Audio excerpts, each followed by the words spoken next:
Did you think fairy tales are only for children? Do you know that in the English language we have 3 phrases which have been inspired by fairy tales? Interested? Watch on to hear more, because in this video I'm going to be talking about 3 English phrases which have been inspired by fairy tales. That was Pinocchio. Have you heard of him? He was the central character of the fairy tale The Adventures of Pinocchio. It's a very old story. It was published in the year 1883 by the Italian CTET, and it has a story of a woodmaker who wanted to make a puppet because he was lonely. He wanted a son. He got a piece of enchanted wood and he created the puppet Pinocchio. However, Pinocchio wanted to be a boy, but he was very naughty. He used to keep running away from home and get embroiled in a lot of bad habits. One day, he was cursed by a witch who said that his nose would grow tall if he ever lied, and it would come back to normal size if he came back to the person to whom he had done wrong and confessed. So Pinocchio's nose would keep growing tall as and when he would lie.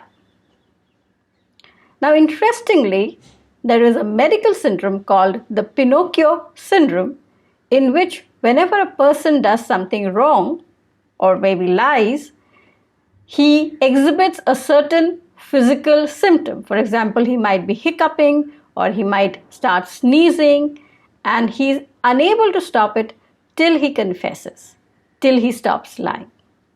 In fact, recently a Korean drama has been created by the same name, Pinocchio. So that is Pinocchio syndrome, and inspired by Pinocchio.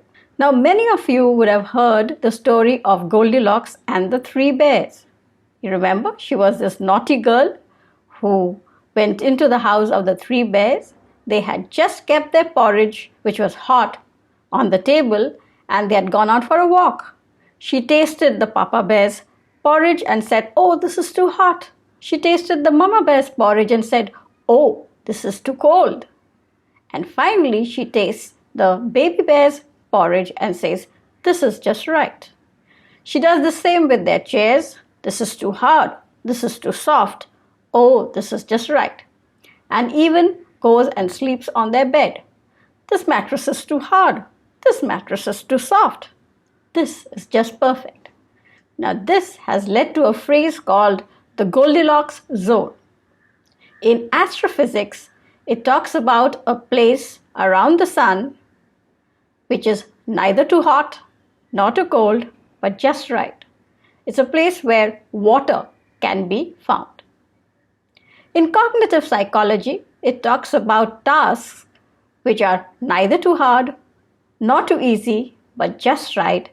And a study has shown that infants tend to stick to the Goldilocks zone. Isn't that interesting? And who can forget Cinderella? She was this poor orphan who had a cruel stepmother, 2 or 3 cruel stepsisters. But one day, the prince invited everybody to the ball. The stepmother went, the stepsisters went, but Cinderella was left crying at home. Then her fairy godmother appeared and made Cinderella a most beautiful dress, a beautiful carriage, lovely horses, and of course the glass slippers. It's just that there was one condition: she had to reach back home before the clock struck the 12th note. The rest was history, but this brings us to a very interesting phase called the Cinderella complex.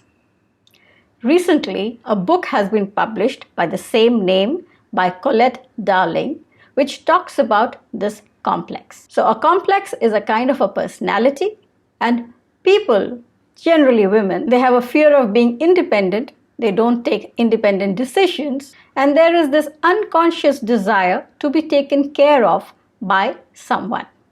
Generally, they are waiting for somebody to come, a prince, a rich guy, who will come and rescue them from their dreary life. So that is the Cinderella complex. So, what did you think about this? Do let me know in your comments below. Follow me on my blog and also on my Instagram page. Thank you for watching.